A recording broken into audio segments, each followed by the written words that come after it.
नमस्कार दोस्तों, आप सभी का स्वागत है हमारे चैनल पर। देखो, पत्र लिखने से पहले ध्यान देने की कुछ बातें। सबसे पहले पत्र की भाषा पढ़ें। सबसे पहले आपको पत्र की भाषा पढ़नी है, लैंग्वेज। फिर पत्र किसको लिखना है ये देखना है उसमें। फिर अधिकारी का नाम, स्थान दिया है तो वो लिखना है। और अबाउट, टू और फॉर के बाद जो होता है वो उस पत्र का सब्जेक्ट होता है। पूरे क्वेश्चन को पढ़ने के बाद आंसर लिखें। जैसे पत्र यह आया है, यू आर राहुल या Rani from Jaipur, there is pollution in your locality, write a letter to the editor of local newspaper to complaint pollution. तो इस तरह से आपको इसको पढ़ना है। और ये देखो, इसमें टू कंप्लेंट अबाउट लिखा हुआ है, तो अबाउट के बाद में जो है इसका क्या है, इसका सब्जेक्ट है। तो इस तरह से आपको देख करके पढ़ना है इसको। और फिर उसके बाद में सेंडर का पता आपको। आप सभी का स्वागत है। मैं आज आपके लिए लेकर के आया हूँ एडिटर लेटर। आप आसानी से इसको सीख जाओगे कुछ ही मिनटों में।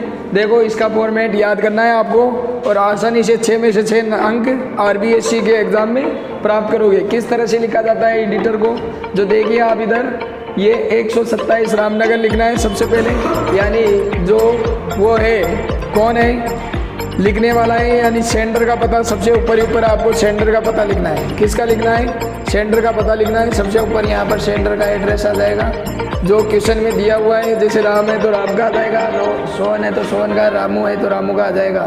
फिर उसके बाद में वो कहाँ रहता है वो लिखना है। फिर एक लाइन खाली छोड़नी है। फिर एक लाइन के बाद में आपको डेट लिखनी है। अब डेट कैसे मान लो, जैसे 2 मार्च से आपकी परीक्षा है तो 2 मार्च 2023 इस तरह से यहाँ पे लिखना है। द एडिटर, अब एडिटर को लिखना है तो द एडिटर आएगा।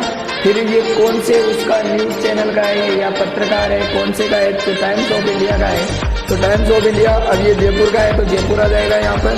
फिर आपको एक लाइन छोड़नी है और एक लाइन के बाद में यहाँ पर क्या लिखना है, सर या मैडम लिखना है, या डियर सर भी लिख सकते हो आप, ठीक है। फिर इसके बाद में सब्जेक्ट लिखना है। सब्जेक्ट 8 वर्ड से ज़्यादा का नहीं होना चाहिए।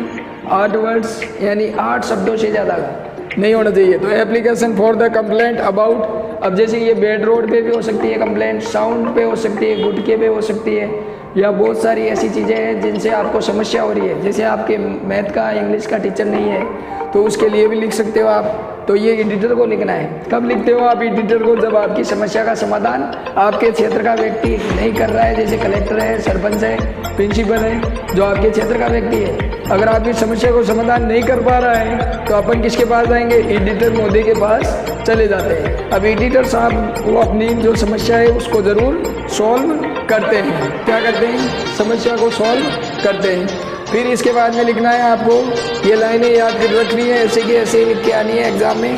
देखो, ये लाइन है, थ्रो, आपको करना है through the columns of your stamped. यहाँ पर क्या आएगा? ई आएगा। क्या आएगा? ये स्टैम्प्ड लिख गया वैसे तो stamped newspaper I would like to draw the attention of the concern covers of. फिर यहाँ पर जो आपने यहाँ पर सब्जेक्ट लिखा है वो लिखना है यहाँ पर, ठीक है।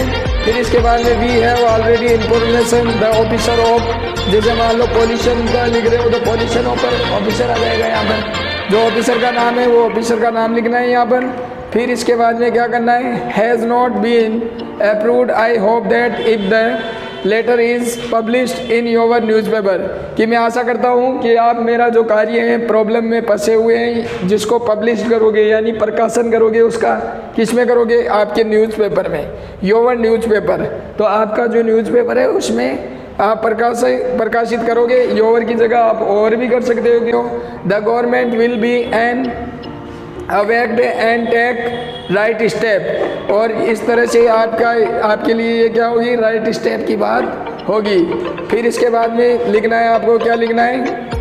थैंकिंग यू योर्स ओबिडेंटली, जो आपका उल्टा हाथ है, लेफ्ट हैंड, उसकी तरफ आपको इसको लिखना है, थैंकिंग यू योर्स ओबिडेंटली।